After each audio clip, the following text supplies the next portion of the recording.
எல்லோருக்கும் வணக்கம்.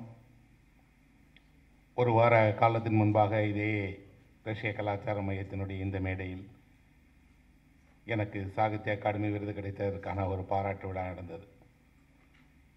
நான் எந்த தருணத்தில் எப்போதெல்லாம் இந்த மேடையில் எந்த நிகழ்ச்சி நடத்தினாலும் அதற்கு வந்து சிறப்பித்து தங்களுடைய சொந்த விழாவைப் போல அந்த விழாவில் கலந்து கொள்ளக்கூடிய வாசகர்கள், நண்பர்கள், இலக்கியத்தை நேசிக்கக்கூடிய உங்களுக்குத்தான் என்னுடைய முதல் நன்றி. இன்று என்னுடைய 5 நூல்களினுடைய வெளியீட்டு விழா நடந்தது. இந்த விழாவிற்காக நான் பெரிதும் மதிக்கக்கூடிய நீதியரசர் மகாதேவன் அவர்கள் வந்து இந்த கதைகளை எல்லாம் படித்து மிக சிறப்பான ஒரு உரையாற்றினார். அவருடைய தந்தை மா அரங்கநாதன் தமிழினுடைய மிக முக்கியமான ஒரு படைப்பாளி, ஒரு மிகச்சிறந்த பண்பாளர். முன்றில் என்ற ஒரு இதழை நடத்தினார், ஒரு புத்தக அங்காடியை நடத்தினார். நாங்களெல்லாம் சென்னைக்கு வந்தபோது எங்களுக்கு இருந்த ஒரே புகலிடம் அந்த முன்றில் அங்காடி தான், ரங்கநாதன் வீதியில் இருந்தது. நான் சென்னைக்கு வந்து சென்னையில் அறை இல்லாமல் வேலை இல்லாமல் சுற்றி அலைந்த நாட்களில் எல்லாம் நாங்கள் சாப்பிட வேண்டும் என்று நினைத்தால் நேராக முன்றிலுக்கு போய்விடுவோம். அங்கே மகாதேவன் இருப்பார், இல்லை அவர் தந்தை இருப்பார். அவர்கள் கண்டிப்பாக எங்கள் பசி அறிந்து உணவு தருவார்கள். நான் தனி நபராக அப்படி வந்த நாட்களில் உணவளித்ததல்ல அவர்களுடைய சிறப்பு. திருமணம் செய்து கொண்டு என் மனைவியோடு நான் வந்தபோது முதலாக என்னை அழைத்து விருந்து கொடுத்தது அவர்தான், அவர் வீடுதான். அவர்கள் எங்களை வரவேற்று தன்னுடைய சொந்த சகோதரருக்கு செய்வதைப் போல செய்தார்கள். நானும் மா ரங்கநாதன் அவர்களே என்னுடைய தந்தையைப் போல தான் எப்போதும் நேசிப்பேன். அவர்களோடு எனக்கு இருந்த அந்த உறவும் நட்பும் இத்தனை ஆண்டு காலம் தொடர்ந்த போதும் அவர் நீதி அரசராக உயர்ந்து மிகப்பெரிய தீர்ப்புகளை எல்லாம் வழங்கி வருவதை நான் தூரத்திலிருந்து பார்த்தபோதும் என்னுடைய மேடையை அவர் அலங்கரித்ததில்லை என்ற ஒரு ஆதங்கம் எனக்கு உண்டு. இன்று அது நிறைவேறியதனால் அவருக்கு நான் என்னுடைய மனம் நிறைந்த அன்பையும் நன்றியும் தெரிவிக்கிறேன். என்னுடைய ஆசான் எஸ்.ஏ. பெருமாள் அவர்கள் இன்றைக்கு மிக சிறப்பாக இதை பற்றி சொன்னாங்க. இன்று இல்லை, நான் ஒரு படித்து கொண்டிருக்கக்கூடிய ஒரு மாணவனாக படித்த காலத்தில் இருந்து என்னை வழிநடத்தி வரக்கூடியவர் அவர்.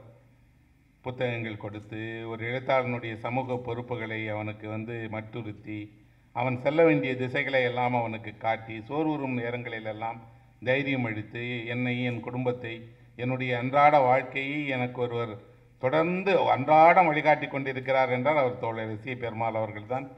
அவர் இன்று இந்த நிகழ்வுக்கு தலைமையேற்றிருக்கிறார் என்றால் அவர் என்னுடைய எல்லா நிகழ்வுகளுக்கும் அவர்தான் தலைமையேற்பார். காரணம் அது அவருடைய கடமை. இன்னும் சொல்ல போனால் அவர் உருவாக்கிய ஒருவன் தான் நான். என்னுடைய அரங்கத்திலும் என்னுடைய எல்லா நூல்களிலும் என்னுடைய பெயர் இருந்தால் அதில் நிச்சயம் அவருடைய பெயரும் இருக்கும். நான் அவரை அவ்வளவு மதிப்பதற்கு காரணம், இன்றைக்கு நான் ஒரு அறியப்பட்ட எழுத்தாளன், ஆனால் ஒரு மாணவனை எழுத்தாளனாக ஆக்கியது அவர்தான். என்னை அல்ல, என்னை போல ஏராளமான படைப்பாளிகள் எங்கள் மாவட்டத்தில் இருக்கக்கூடிய சிறந்த எழுத்தாளர்கள், கலைஞர்கள், பாடகர்கள் அத்தனை பேரையும் அவர்தான் உருவாக்கினார். அவர் தான் செய்த காரியத்தினுடைய அந்த மிகப்பெரிய வீச்சை மிக குறைவாகத்தான் சொல்லிக்கொள்வார். அவ்வளோ மிகச்சிறந்த ஒரு பண்பாளர். அவர் இருந்து எனக்கு ஆசி கொடுத்தது என்பது இந்த நிகழ்வில் நான் பெற்ற ஒரு பேர் என்று தான் சொல்லுவேன். ஜெயசீலன் ஐஏஎஸ் அவர்களை நான் செங்கல்பட்டு புத்தக கண்காட்சியின் போது தான் சந்தித்தேன். நல்ல வாசகர். வீட்டிற்கு அழைத்து போய் அவருடைய புத்தகங்களை எல்லாம் காட்டி நீண்ட நேரம் பேசிக்கொண்டிருந்தார். எனக்கு ஆச்சரியமாக இருந்தது. ஒரு மாவட்ட ஆட்சித்தலைவராக இருக்கக்கூடியவர், இந்திய ஆட்சி பணியில் பணியாற்றுகிற ஒருவர், தன்னுடைய நேரத்தை புத்தகங்களுக்காக செலவிடுகிறார், புத்தக கண்காட்சிக்காக செலவிடுகிறார், எழுத்தாளர்களை எல்லாம் தேடி அழைத்து இப்படி உபசரிக்கிறாரே என்று அவர் மீது எனக்கு தனி பிரியம் இருந்தது. பிறகு நிறைய முறை நாங்கள் சந்தித்தோம். அவர் இன்று என்னுடைய நூல்களுக்கான வாழ்த்துரை கொடுத்தது மிகுந்த மகிழ்ச்சி. அவருக்கும் என்னுடைய மனப்பூர்வமான நன்றி. குறிஞ்சி வேலன் அவர்கள் சிறந்த ஒரு மொழிபெயர்ப்பாளர். மலையாளத்திலிருந்து நிறைய நல்ல நூல்களை தமிழுக்கு கொண்டு வந்திருக்கிறார். அவர் திசை எட்டும் என்ற ஒரு விருது மொழிபெயர்ப்புக்காக கொடுத்து வருகிறார். அந்த விருது எனக்கு கூட ஓராண்டு நான் செய்த ஒரு மொழிபெயர்ப்பு பணிக்காக கொடுத்தார். இந்தியாவில் அத்தனை மொழிகள் இருக்கக்கூடிய படைப்பாளிகளோடும் அவருக்கு நேரடியான பழக்கம் உண்டு. தமிழ் இலக்கியத்தை உலகமெல்லாம் கொண்டு போய் சேர்ப்பதற்கான பெரும் முயற்சி எடுத்து வருகிறார். அவருடைய அன்பும் ஆசையும் இங்கு எனக்கு கிடைத்ததும் மிகுந்த நன்றிக்குரியது. தோழர் அருணன் அவர்கள் இந்த சஞ்சாரம் நாவலினுடைய வெளியீட்டு விழா என்று சொன்னார். இது மிகச்சிறந்த நாவல். இந்த நாவலுக்கு நிச்சயம் நல்ல அங்கீகாரமும் வரவேற்பும் கிடைக்கும். இந்த நாவல் உங்களை அடுத்த கட்டத்திற்கு நகர்த்தி செல்லும் என்று சொன்னார். அவருடைய ஆசி இன்றைக்கு ஒரு சாகித்ய விருதாக மலர்ந்திருக்கிறது என்பது மிகுந்த சந்தோஷம். அவருக்கும் என்னுடைய மனமிருந்த நன்றியை தெரிவிச்சுக்கிறேன். அதுக்கப்புறம் நாங்கள் இந்த தேசாந்திரி என்ற பதிப்பகத்தை தொடங்கி ஓராண்டு முடிந்து 2வது ஆண்டில் காலடியில் இருக்கிறோம். இதே அரங்கில் தான் சென்ற ஆண்டு தேசாந்திரிங்கிற பதிப்பகம் தொடங்கப்பட்டது. அன்றிலிருந்து இன்று வரை என்னுடைய எல்லா நூல்களையும் மிக அழகாக நேர்த்தியாக அதை அச்சிட்டு தந்து உதவி வரக்கூடியவர் மணிகண்டன் அவர்கள். அவருக்கும் இந்த தருணத்தில் நான் நன்றி தெரிவிச்சுக்கிறேன். இங்கே முதல்ல ஒரு நாடகம் நிகழ்த்தினார்கள். அது ஜெயராவ் இயக்கிய நாடகம். அது என்னுடைய ஒரு சிறுகதையைத்தான் நாடகமாக இயக்கினார்கள். அந்த தியேட்டர் லேப் குழுவோடு நான் நிறைய நாடகங்கள் செய்திருக்கேன். அவர்களோடு இணைந்து பணியாற்றுவது என்பது எனக்கு மிகுந்த விருப்பமான ஒன்று. என் மீது இருக்கக்கூடிய அன்பால் ஜெயராவ் இந்த மாதிரியான ஒரு சிறப்பான நாடகத்தை எனக்கு செய்து கொடுத்தார். அவருக்கும் அந்த நடிகர்கள் 2 பேரும் ரொம்ப அழகாக நடித்தார்கள். அவங்களுக்கும் என்னுடைய மனமிருந்த பாராட்டுக்களை தெரிவிச்சுக்கிறேன். என்னுடைய நூல்களுக்கான பிழை திருத்தத்தை மேற்கொண்ட பாரதிக்கு, சாம் ஜவசிங்க்கு, சுதந்திரா அவர்களுக்கும் என்னுடைய நன்றி. இந்த தேசாந்திரி பதிப்பகத்தை தன்னுடைய சொந்த பதிப்பகம் போல பார்த்து கொள்ளக்கூடிய அன்பிற்கு, அபிலாஷிற்கு, என்னுடைய பையன் ஹரி, அஸ்வின், விக்கி, கமலக்கண்ணன், கபிலா, இந்த நண்பர்கள் எல்லோருக்குமே மனமிருந்த நன்றி. இந்த ரஷ்ய கலாச்சார மையத்தை எப்போதெல்லாம் நான் கேட்கிறேனோ அப்போதெல்லாம் உடனே எனக்காக வழங்கி அதற்கு தேவையான எல்லா உதவிகளையும் செய்து வரக்கூடியவர் தங்கப்பன். ஜெயகாந்தன் அவர்கள் எப்போதுமே சொல்வார், நீ ஒரே ஒரு தங்கப்பனை மட்டும் பிடித்துக்கொள், வேறு எதுவுமே செய்யாத. உண்மையில் அவர் தான் என்னிடம் ஒரு நாள் சொன்னார், தங்கப்பன் வரார் இல்லையா, நீ அவரை பிடிச்சிக்கோ கெட்டியா, உன்னை எங்கே கொண்டு போகணுமோ அங்கே கொண்டு போயிடுவார் என்று சொன்னார். அவர் அவ்வளவு தூரம் ரஷ்யாவில் பயணம் செய்து முழு ரஷ்யாவையும் அறிந்தவர். அவருக்கு சிவாஜி அவர்களோடு மிக நெருக்கமான பழக்கம் உண்டு. அவர் குடும்பத்தோடு மிக நெருக்கமான பழக்கம் உண்டு. திரைத்துறையில் அவருக்கு தெரியாதவர்களே இல்லை. அவ்வளவு பெரிய ஒருவர், மிக அமைதியாக, அடக்கமாக, எளிமையானவராக இருப்பார். நாங்கள் கேட்கிற தருணத்திலெல்லாம் இந்த அரங்கத்தை கொடுத்து உதவி இருக்கிறார். அவருக்கும் இந்த ரஷ்யன் கான்சுலேட் ஜெனரல் அவர்களுக்கும் என்னுடைய மனமிருந்த நன்றி. இன்றைக்கு ஒரு சிற்றுண்டி கொடுத்து, தேநீரும் சிற்றுண்டியும் கொடுத்த ராஜ் கிரீன் கஃபே அவர்களுக்கும், அதுக்கப்புறம் இந்த புகைப்படம், என்னுடைய புகைப்படம் உள்ளிட்ட நாங்கள் பயன்படுத்திய எல்லா புகைப்படங்களையும் எடுத்த புதுவை இளவேனிலுக்கும், ராஜசேகர் புகைப்பட கலைஞருக்கும், இங்கே தொகுத்து வழங்கி கொண்டிருந்த மணிமாறன் அவர்களுக்கும், என்னுடைய வாசகர்கள், குடும்பத்தை சேர்ந்தவர்கள், பத்திரிகையாளர்கள், டிவி, இணையம் எல்லாவற்றுக்கும் என்னுடைய நன்றி. ஒரு வழியாக எல்லாரும் நன்றியும் சொல்லிட்டேன்னு நினைக்கிறேன். வேறு ஒரு விழாவாக இருந்தால் அந்த விழாவில் இதெல்லாம் எனக்கு வராது. நான் நேரடியாக அங்கே போன உடனே பார்த்து உடனே என் மனதில் இருக்கிறதை பேச ஆரம்பிச்சிடுவேன். என்னுடைய விழா அதனால் கொஞ்சம் இன்றைக்கு அந்த நன்றியை நான் முறையாக சொல்லணும்னு நினைச்சேன். நண்பர்களே, நோபல் பரிசு ஒரு கவிஞருக்கு அறிவிக்கப்பட்டது. அவர் பெயர் தாமஸ் டிரான்ஸ்ட்ரோமர் என்று சொல்லப்படக்கூடிய ஒரு மிகப்பெரிய கவிஞர். அவருக்கு நோபல் பரிசு வழங்கப்பட்டது. அந்த நோபல் பரிசு வழங்குகிற விழாவிற்கு அவர் சென்றார். இதுபோல் அவரை பற்றி பேசினார்கள். அவர் பதிலுக்கு தன்னுடைய நன்றி உரையை பேசுவார் என்று அறிவித்த போது அவர் என்ன செய்தார் தெரியுமா? மேடையில் ஒரு பியானோவை கொண்டு வர சொன்னார். அமர்ந்தார். அவருடைய வலது கை பக்கவாதத்தால் பாதிக்கப்பட்டது. இடது கையால் அந்த பியானோவை வாசித்தார். வாசித்து முடித்துவிட்டு எழுந்து போய்விட்டார். அதுதான் அவர் சொன்ன நன்றி. ஒரு எழுத்தாளன் ஒரு பெரும் சபைக்கு தன்னுடைய நன்றியை சொற்களால் அல்ல, அதை இசைத்து காட்ட விரும்புகிறான். நான் இந்த நாவலை, சஞ்சாரம் நாவலுக்கு விருது பெற்ற போது ஒரு நாதஸ்வர கலைஞர் சொன்னார், எனக்கெல்லாம் பேச தெரியாத ஐயா, உங்களை பாராட்டுவது என்றால் நாங்கள் 4 பேர் உங்கள் வீட்டு வாசலில் வந்து வாசிக்கட்டுமா என்று கேட்டார். நண்பர்களை, சொல் வழியாக தொடுவது என்றால் அதை விட இசை வழியாக தொடுவது என்பது இன்னும் மனதினுடைய ஆழத்திற்கு போகக்கூடும். நான் அதை உணர்ந்தவன் என்ற முறையில் அந்த டிரான்ஸ்ட்ரோமரினுடைய இசை அன்று அந்த மேடையில் அவர் சொல்ல விரும்பியதை எல்லாவற்றையும் சொல்லி இருக்கும். சொற்கள் இல்லாமலே மனிதர்கள் புரிந்து கொள்ளக்கூடியவர். அவருடைய இதயத்தினுடைய கதவுகள் சொல்லை விட இசைக்கு திறக்கக்கூடியது என்பதை நான் அறிவேன். என்னுடைய 10-12 வயதுகளில் நான் என் ஊரை சுற்றியுள்ள கிராமங்களில் எல்லாம் சுற்றி அலைந்தவன். அப்படி ஒரு கோடை காலத்தில் நான் சுற்றி அலைந்து கொண்டிருந்த போது ஒரு ஊரில் புதைந்து போயிருந்த, மண்ணில் புதைந்து போயிருந்த ஒரு பெரிய கோவில் மணி ஒன்றை தோண்டி எடுத்தார்கள். ஏதோ ஒரு உழவு வேலை நடந்து கொண்டிருந்த போது அந்த இடத்தில் கிடைத்தது என்று ஒரு பெரிய கோவில் மணி. அது மண்ணில் புதைந்து எவ்வளோ ஆண்டு காலம் இருந்ததுன்னு தெரியாது. அந்த புதைந்த மணியை வெளியே எடுத்து கொண்டு வந்து அதன் மீது கிணற்றில் இருந்து தண்ணீர் இறைத்து ஊற்றி துடைத்து எடுத்து அதை கொண்டு போய் ஒரு பெரிய கல் மேடையின் மீது வைத்து அந்த மணியை அடித்தார்கள். அடித்த மறுநிமிடம் பேரோசை, ஒரு மணியினுடைய பேரோசை எழுந்தது. எனக்கு அந்த காட்சி சிலிர்த்து விட்டது. அதை பார்த்தபோது எதற்கு தெரியுமா? எவ்வளவு ஆண்டுகள் மண்ணில் புதைந்து கிடந்தாலும் மணியினுடைய ஓசை மறப்பதே இல்லை, அது ஒலிக்கத்தான் செய்யும் நண்பர்களே. இதுதான் எனக்கு ஒவ்வொரு முறை என்னுடைய மூத்த படைப்பாளிகளினுடைய புத்தகத்தை படிக்கும் போதும் நேர்கிறது. எவ்வளவு காலம் அவர்களை படிக்காவிட்டாலும் திரும்ப எடுத்து படித்தால் அந்த மணி ஓசை உங்களுக்கு காதில் விழத்தான் செய்யும். அது மணி, அது மண்ணில் புதைந்து விட்டது என்பதற்காக நாதம் எழுப்பாமல் போகாது. அதனுடைய இயல்பு எப்போது ஒலிக்க வைத்தால் அதனுடைய அந்த பிரம்மாண்டமான ஓசை உங்கள் செவிகளை தொட்டத்தான் செய்யும். கம்பனுக்கு அப்படித்தான் இருக்கிறது, வள்ளுவனுக்கு அப்படித்தான் இருக்கிறது. இந்த தலைமுறையே படிக்காமல் தூக்கி மண்ணில் புதைத்தாலும் சங்க இலக்கியம் என்ற அந்த பேரு மணி ஒலித்து கொண்டேதான் இருக்கும் நண்பர்களே. எழுத்தாளர்கள் வினோதமானவர்கள். நான் ஒருவரை பற்றி படித்தேன். அந்த மனிதனுக்கு ஒரு விசித்திரமான பழக்கம் இருந்ததாம். என்ன பழக்கம் தெரியுமா? அவன் எந்த ஊருக்கு போய் எந்த விடுதியில் தங்கினாலும் அந்த விடுதியில் அவனுடைய பெயரை கொடுக்க மாட்டானாம். ஒரு எழுத்தாளனுடைய பெயரில் அவன் விடுதி அறை எடுத்து தங்குவானாம். அது அவனுடைய பழக்கம். அவன் ரோமுக்கு சென்றால் ரோமில் போனவுடனே ரோம நாட்டைச் சேர்ந்த ஒரு எழுத்தாளனுடைய பெயரில் தான் அறை எடுத்து தங்குவானாம். அவன் 80 நாடுகளுக்கு போயிருக்கிறான். போகிற இடத்தில் எல்லாம் அவன் ஒவ்வொரு எழுத்தாளனுடைய பெயரிலே தங்கி இருக்கிறான். அந்த குறிப்பேடுகளை எல்லாம் கண்டுபிடித்து பின்பு அவனை பற்றி ஒரு கட்டுரை எழுதினார்கள். அந்த கட்டுரையில் ஒருவன் வெவ்வேறு ஊர்களுக்கு சென்று எழுத்தாளர்கள் பெயரில் எதற்கு தங்குகிறான் என்று அந்த மனிதனை தெரியாது. ஆனால் அந்த மனிதன் செய்த செய்தியை பற்றி ஒரு பக்க கட்டுரையை படித்தேன். அவன் என்ன ஆசைப்பட்டிருப்பான்? எழுத்தாளனுடைய பெயரில் ஒரு அறை எடுத்து தங்குவதால் என்ன சந்தோஷம் கிடைத்துவிடப் போகிறது? உண்மையில் அங்கே எழுத்தாளர்கள் போகாமலே எழுத்தாளருடைய பெயரில் யாரோ ஒரு வாசகன், யாரோ ஒரு முகம் தெரியாத ஒரு மனிதன் எழுத்தாளனாக தங்கி வருகிறானா என்றால் இல்லை.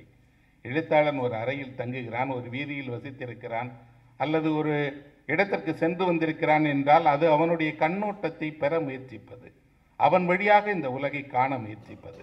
இன்னும் சொல்லப்போனால் எல்லோரும் பார்க்கக்கூடிய ஒரு சாதாரண காட்சியை எழுத்தாளன் ஏன் இப்படி பார்க்கிறான் என்று அறிந்து கொள்ள முயற்சிப்பது.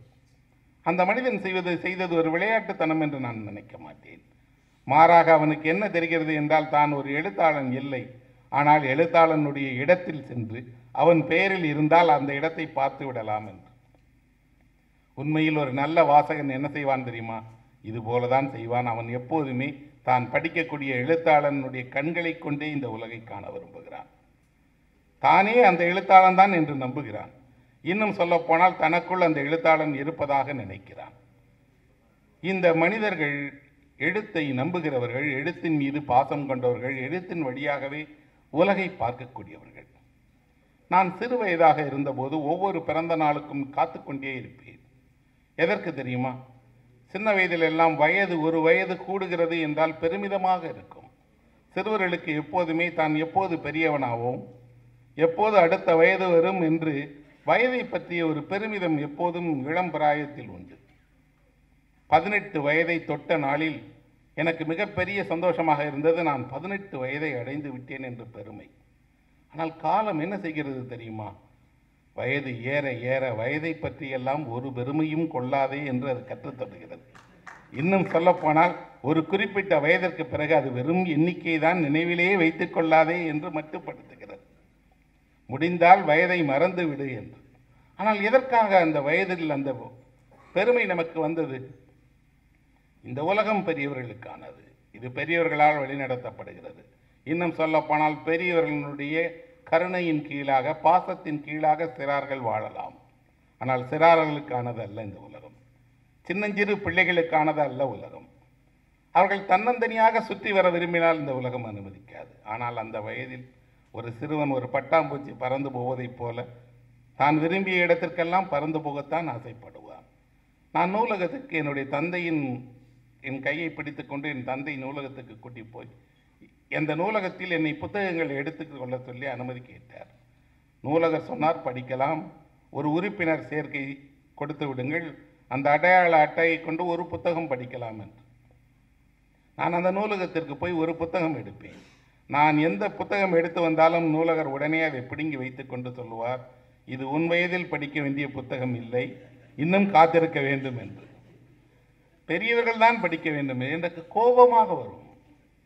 ஒரு புத்தகம் படிப்பதற்காகவாவது உடனே 20 வயதில் வளர்ந்து விட முடியாதா என்று நினைப்பேன். உண்மையில் நான் வளர விரும்பியதற்கு, வயது அதிகமாக விரும்பியதற்கு ஏதாவது ஒரு காரணம் இருக்கிறது என்றால் அது புத்தகம் படிப்பதற்காகத்தான் நண்பர்களே. இந்த புத்தகங்களை எல்லாம் என்னை படிக்க விட வேண்டும் என்றால் எனக்கு வயதாகி இருக்க வேண்டும் என்கிறார்களே, எந்த வயதில் என்னை படிக்க விடுவார்கள்?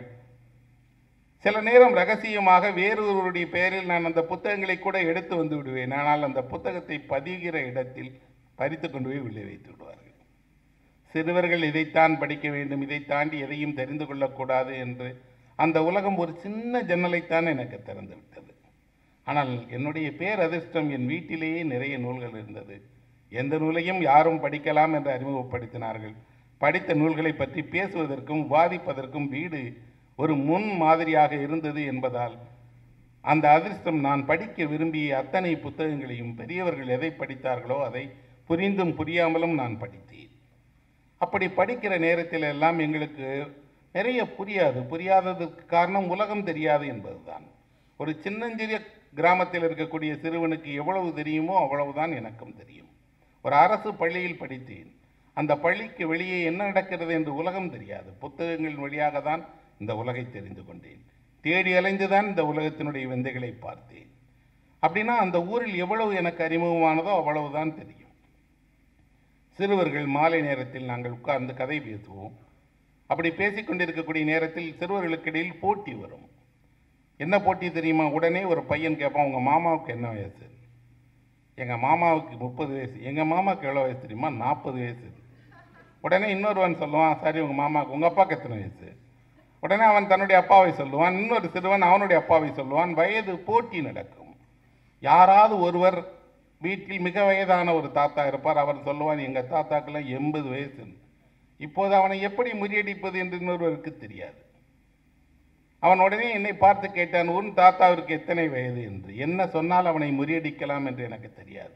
நான் சொன்னேன், என் தாத்தாவினுடைய வயது காற்றினுடைய வயதை போல.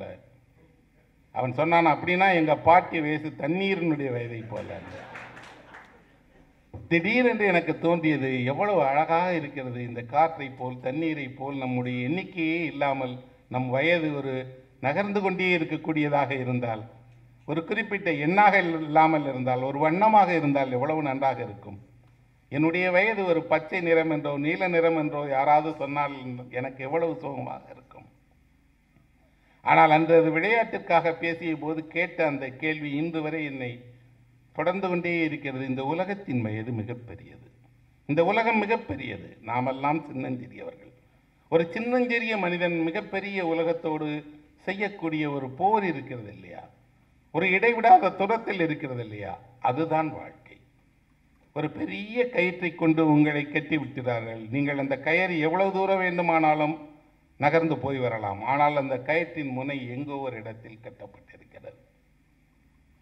நீங்கள் சுற்றுகிற தூரம் அதிகமாக இருப்பதால் கயிறு கட்டப்படவில்லை என்று நினைக்கிறீர்கள். ஆனால் கட்டப்பட்டிருக்கிறது. நீங்கள் என்று பிறந்தீர்களோ அன்றே உங்கள் வாழ்வினுடைய அத்தனையும் எழுதப்பட்டு விட்டது. எழுதி எழுதி வாழ்ந்து வாழ்ந்து நீங்கள் அதை கடந்து போகத்தான் வேண்டும்.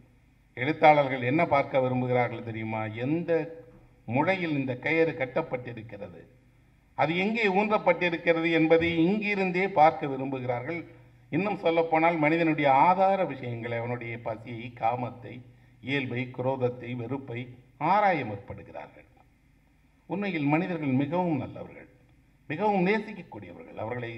அவர்களுடைய சூழலும் அவர்கள் வாழக்கூடிய முறையும் நெருக்கடிகளும் தான் அவர்களை மூர்க்கமானவர்களாக, வன்முறையானவர்களாக மாற்றுகிறது. இந்த அரங்கத்தில் இவ்வளவு பேர் அமர்ந்திருக்கிறீர்கள். யாரும் யாருடைய மடியிலும் அமரவில்லையே. உங்களுக்கு அந்த பண்பாடு தெரியத்தானே செய்கிறது. எனக்கான இடம் எனக்கு, அடுத்தவருக்கான இடம் அவருக்கு.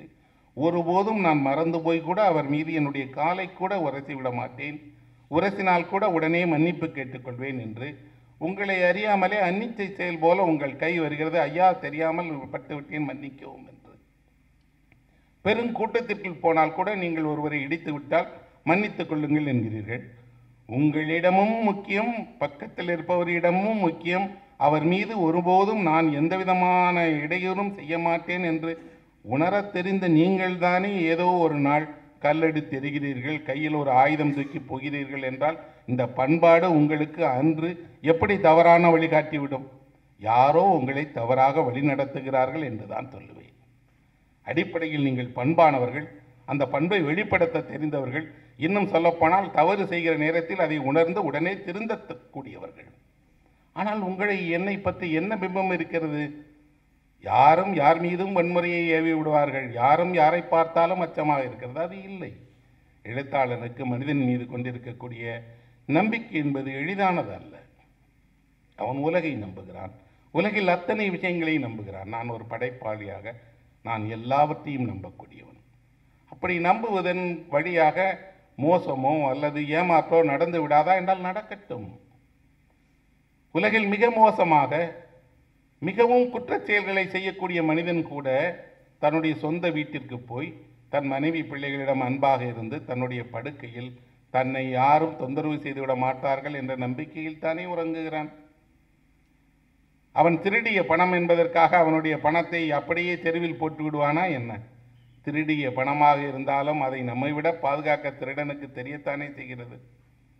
எல்லாவற்றுக்கும் மறுபக்கம் இருக்கிறது நண்பர்களே. அந்த மறுபக்கத்தை தான் எழுத்தாளன் தொடர்ந்து பார்த்து கொண்டே இருக்கிறார்.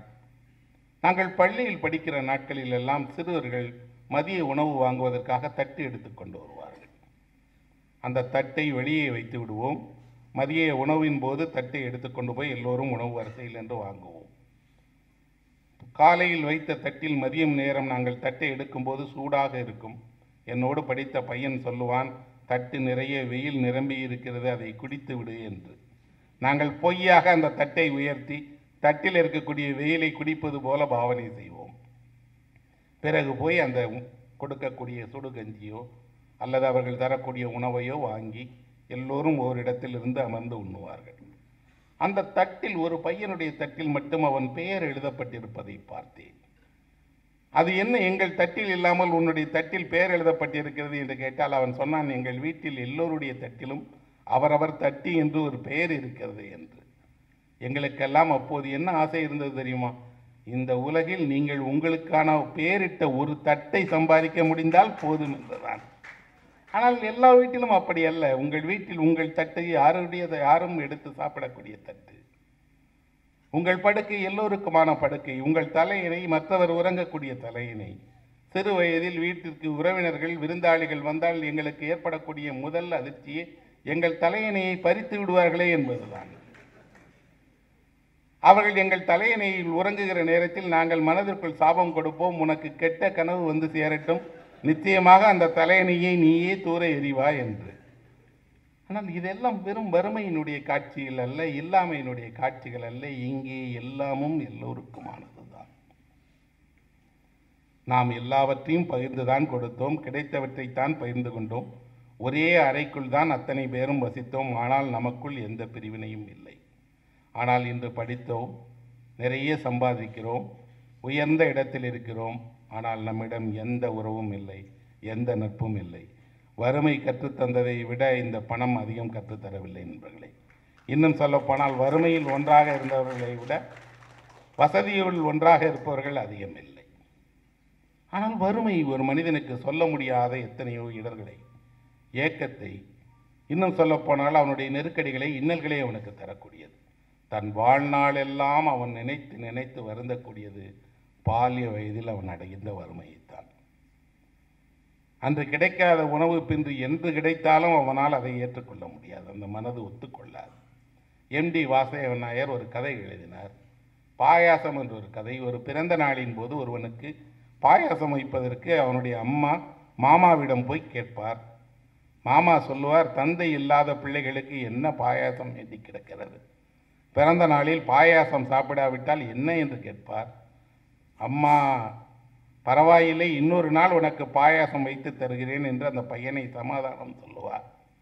அந்த பையன் நினைப்பான், தந்தை இல்லாமல் போனால் என்ன அவமானங்களை எல்லாம் பட வேண்டியிருக்கிறது, ஒரு பிறந்த நாளில் பாயாசம் குடிப்பதற்கு கூட ஒரு தந்தை வேண்டியிருக்கிறதே என்று நினைப்பான்.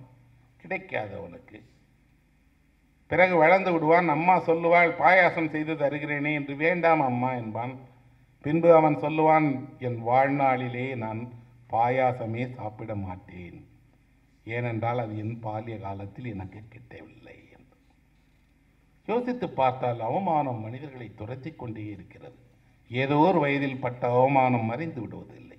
காயங்களில் கூட அந்த காயம் சில காலமானால் மறைந்துவிடும், தழும்பாக இருக்கும். அந்த தழும்பு கூட சில நேரங்களில் மறைந்துவிடும்.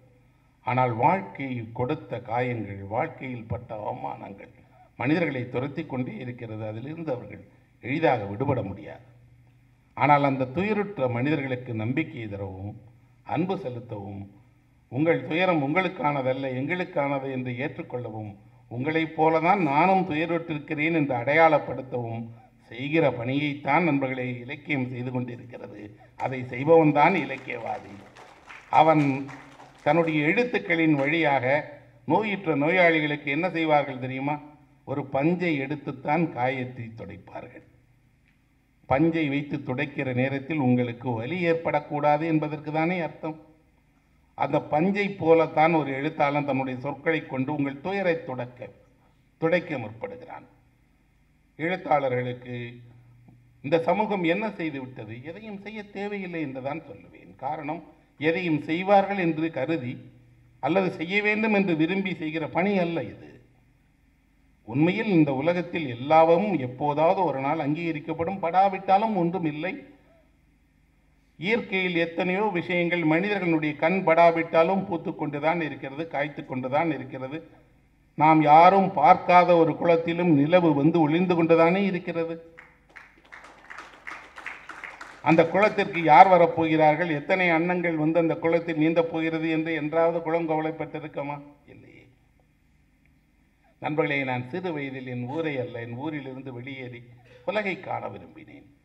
ஒரு சின்னஞ்சிறு சிறுவனுக்கு உலகம் மிகப்பெரியது என்பதால் அந்த உலகை நோக்கி ஓடத் தொடங்கினேன். வீட்டிலிருந்து வெளியேறி ஓடி இருக்கிறேன். ஓடிய நாட்களில் எல்லாம் உலகம் என்னை அப்படி அரவணைத்துக் கொள்ளவில்லை. அன்றைக்கு நான் ஒரே தான் எனக்கு பெரும் ஆசை இருந்தது. என்ன தெரியுமா? இந்த ரயிலை ஓட்டுகிறவர்களுக்கு நான் நண்பனாகிவிட்டால் என்னை ஏற்றிக்கொண்டு போய்விட மாட்டார்களா? அந்த ரயில் டிரைவருக்கு எப்படி நண்பனாவது என்று. எங்கள் ஊரை ரயில் கடந்து போகிற நேரத்தில் எல்லாம் நானே இந்த மாணவர்கள் நின்று கொண்டு அந்த ரயிலினுடைய என்ஜின் டிரைவருக்கு கையசைப்போம்.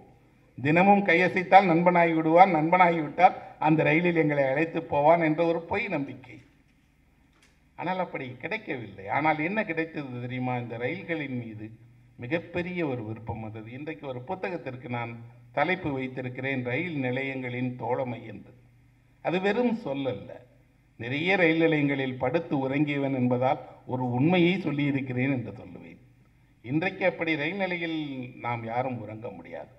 ஆனால் 20 ஆண்டுகளுக்கு 30 ஆண்டுகளுக்கு முன்பாக எந்த ரயில் நிலையத்திலும் நீங்கள் போய் தங்கலாம், உறங்கலாம்.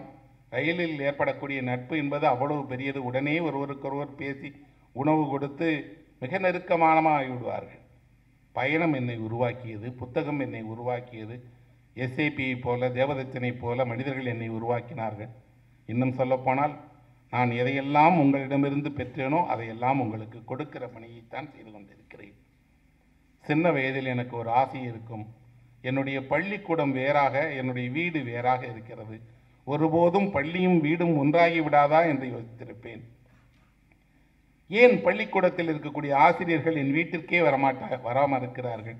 என் வீட்டிலே வந்து பள்ளிக்கூடத்தை போல என் வீட்டிலும் ஒரு இணக்கமாக இருக்கலாமே, அந்த மாணவர்கள் இங்கே வந்து போகலாமே, என் வீட்டார் பள்ளிக்கூடத்திற்கு வரலாமே என்று பள்ளிக்கும் வீட்டுக்குமான அந்த இடைவெளியை இல்லாமல் போக்கலாம் என்று நினைப்பேன். ஆனால் வாய்ப்பே இல்லை. அன்று நான் படிக்கும் போதும் இல்லை, என் பிள்ளைகள் படிக்கிற காலத்திலும் இல்லை, இனியும் இருக்குமா என்று தெரியாது.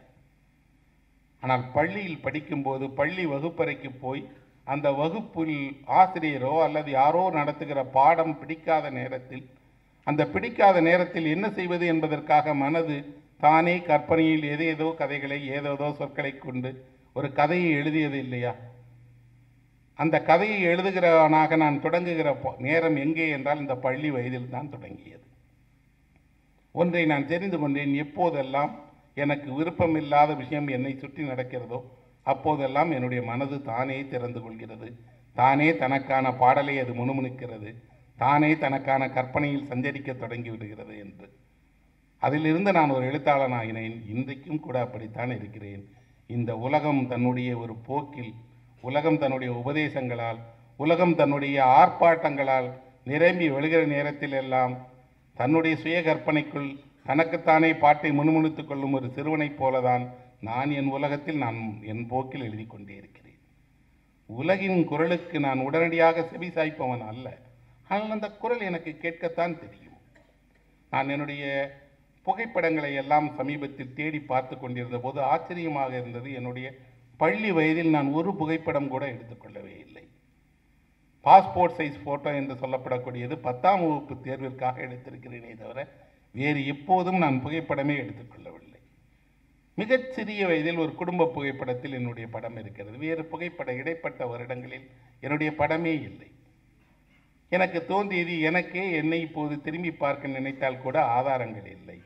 உண்மையில் என்னுடைய நினைவே பின்னாடி போனால் கூட என்னுடைய சிறு வயதுகளில் நடந்த நினைவே எனக்கு தெரியாது. நான் ஒரு பாதி தெரிந்த மனிதன், முழுதும் தெரிந்த மனிதன் அல்ல. எனக்கே, உங்களுக்கு அல்ல, எனக்கே நான் பாதி தெரிந்த மனிதன்தான். அந்த புகைப்படங்கள் இல்லாதல், புகைப்படங்களை பற்றி தெரியாத, புகைப்படங்களின் வழியாக எல்லாவற்றையும் ஆவணப்படுத்திக் கொள்ள வேண்டும் என்று தெரியாத தலைமுறையைச் சேர்ந்தவன் நான். இன்றைக்கு ஒரு நாளில் 1000 முறை புகைப்படம் ஒவ்வொரு சனமும் பதிவு செய்யப்படுகிறது. தமிழ் இலக்கியமே ஒரு அடிப்படை உணர்வில் தான் இயங்கிக் கொண்டிருக்கிறது, பிரிவுதான். பிரிவை போல தமிழர்கள் வேறு எந்த உணர்ச்சியையும் பிரதானமாக கருதியவர்களே அல்ல. அவர்களுக்கு பிரிவு என்பது தாழ முடியாத ஒன்று. தற்காலிகமாக பிரிந்தாலும் நிரந்தரமாக பிரிந்தாலும் ஏற்றுக்கொள்ளவே மாட்டார்கள். சில குழந்தைகள் சிறு வயதில் இறந்து போய்விட்டால் அந்த குழந்தைகளினுடைய புகைப்படங்களை வைத்து ஒவ்வொரு பண்டிகை நாளின் போதும் அந்த குழந்தைகளுக்கும் புத்தாடை கொண்டு வந்து வைத்து சமர்ப்பிப்பார்கள். நான் பார்த்திருக்கிறேன். அவர்கள் எதை ஏற்றுக்கொள்ள மறுக்கிறார்கள் என்றால், காலம் எங்களிடமிருந்து அந்த குழந்தையை பறித்து கொண்டாலும் நாங்கள் ஒத்துக்கொள்ள மாட்டோம் அந்த பிரிவை என்று. பிரிவை நினைத்து நினைத்து அழுதவர்கள், பிரிவிற்காக ஏங்கியவர்கள், பிரிந்தவர் திரும்பி வரமாட்டானா என்று காத்திருந்தவர்கள், அந்த துயர் எப்படியெல்லாம் வெளிப்படுகிறது என்று எழுதியவர்கள். அதுதான் தமிழ் இலக்கியத்தினுடைய பாரம்பரியம். ஆனால் இன்று நமக்கு பிரிவே இல்லை. தொடர்பில் இருக்கிறோம், தொடர்பு எல்லைக்கு வெளியே போகிறோம், தொடர்பு எல்லைக்குள் வந்து விடுகிறோம். உலகில் எந்த தேசத்தில் உங்கள் பிள்ளைகள் இருந்தாலும் நீங்கள் உடனடியாக தொடர்பிலேயே இருக்கிறீர்கள். மிக மகிழ்ச்சியாக இருக்கிறது, பிரிவே இல்லாத சமூகமாக இருக்கிறோம் என்று. ஆனால் அந்த பிரிவு உணர்வு எங்கே போனது? இந்த தொடர்பிலேயே இருப்பதால் அந்த உணர்வு மறைந்து விடுமா என்றால் அது அடி மனதில் தவித்து கொண்டே இருக்கிறது. உண்மையில் ஒரு சின்னஞ்சிறிய விஷயத்தில் அது தடார் என்று வெடித்து விடுகிறது. ஒரு எழுத்தாளனாக நான் பார்த்து கொண்டே இருக்கிறேன். ஒரு திரைப்படம் ஓடுகிறது 96 என்றால் அந்த படம் பிரிவை பேசுகிற படம். நீண்ட நாட்களுக்கு பிறகு நீங்கள் நேசித்த ஒரு பெண்ணை பார்க்கிறீர்கள் என்றால், உங்களுக்கு ஏற்படக்கூடிய காதலை பேசுகிறது என்றால், சங்க இலக்கியம் பேசிய அதே பிரிவு துயரைத்தானே திரைப்படமும் பேசுகிறது. நீங்கள் யோசித்து பார்த்தால் பிரிவை மனிதர்களால் ஏற்றுக்கொள்ளவே முடியாது. அதனால் தான் ஒவ்வொரு முறையும் நாம் பிரிந்தவர் மீண்டும் கூடுவோம் என்று நினைக்கிறோம், கூடினால் பேசி மகிழ்கிறோம். கண்ணதாசன் மிக அழகாக எழுதியிருப்பார், பிரிந்தவர் மீண்டும் சேர்ந்து விட்டால் பேச தேவையில்லை, கண்ணீரே போதுமானது என்று. நீங்கள் மொழி இல்லாமல் எப்போதெல்லாம் நெருக்கமடைகிறீர்களோ, மொழி இல்லாமல் எப்போதெல்லாம் ஒன்று சேர்கிறீர்களோ, அப்போதெல்லாம் அதிக உணர்ச்சி வசப்படுகிறீர்கள், உணர்ச்சிக்கு உள்ளாக்குகிறீர்கள். நான் உங்களை தொடுவதற்காகத்தான் எழுத முயற்சிக்கிறேன். ஒரு படகில் ஒருவர் 4-5 பேர் சென்றார்களாம். சென்ற நேரத்தில் படகு தள்ளாடி கொண்டிருந்ததாம். படகில் இருந்த ஒரு துறவி சொன்னாராம், படகு தள்ளாடுவதற்கு காரணம் சுமை அதிகமாக இருக்கிறது என்று. இல்லையே, 4-5 பேர் தானே இருக்கிறோம், எப்படி படகு சுமை உள்ளதாக இருக்கிறது என்று சொல்கிறீர்களே என்று கேட்டதுக்கு அவர் சொன்னாராம், நம்முடைய உடலினுடைய எடையை வைத்து மட்டும் மதிப்பிடாதீர்கள், யாரோ ஒருவருடைய மனம் அதிக கனமுடையதாக இருக்கிறது, அதனால் இந்த படகு தள்ளாடுகிறது என்று. அவர் கேட்டாராம், மனிதன் மனதில் இருக்கக்கூடிய பாரம் அதிகமாகிவிட்டால் எப்படி வெளியேற்றுவது என்று. ஒரு கை தண்ணீரை அள்ளி திரும்ப தண்ணீரில் விட்டு மனதில் இருக்கக்கூடிய எல்லா சுமையையும் தண்ணீருக்கே கொடுத்தேன் என்று சொல்லுங்கள், தண்ணீரோடு அது போய்விடும் என்றாராம். என்ன செய்தார்கள் தெரியுமா? அந்த படகில் இருந்த 5 பேரும் ஆளுக்கு ஒரு கை தண்ணீரில் அள்ளி தங்கள் கவலைகளை, தங்கள் துயரத்தை, தங்கள் பிரச்சனைகளை ஆற்றில் விட்டார்களாம். இப்போது அவர் சொன்னாராம், நம்முடைய படகில் எடை இல்லை, ஒருவேளை இது காற்றில் கூட பறந்து போய்விடும் என்று. நான் படித்த போது எனக்கு ஆச்சரியமாக இருந்தது. உடலின் எடை அல்ல, மனதில் இருக்கக்கூடிய துயரங்களும் கவலைகளும் கூட சேர்ந்து நம்முடைய படகை தள்ளாட்டுவது செய்வது போலதான் வாழ்க்கையை செய்யும். தண்ணீரில் நீங்கள் எல்லா துயரத்தையும் எல்லா மன அமைதியையும் தேடுவது போலவே தண்ணீரை போன்ற இலக்கியத்தையும் நேசியுங்கள், படியுங்கள். அது என்னுடைய புத்தகம் அல்ல, தமிழ் இலக்கியத்தில் இருக்கக்கூடிய அத்தனை புத்தகங்களும் உங்களுக்கானது தான். எழுத்தாளன் மீது வைத்திருக்கக்கூடிய இந்த வாஞ்சை என்பது மிக மிக மிக கொண்டாட வேண்டிய விஷயம். இந்த அன்பிற்காகவும் நீங்கள் என் புத்தகங்களை நேசிப்பதற்காகவும் தொடர்ந்து நான் எழுத வேண்டும் என்ற உங்களுடைய விருப்பத்திற்காகவும் நன்றி தெரிவித்து விடைபெறுகிறேன். நன்றி.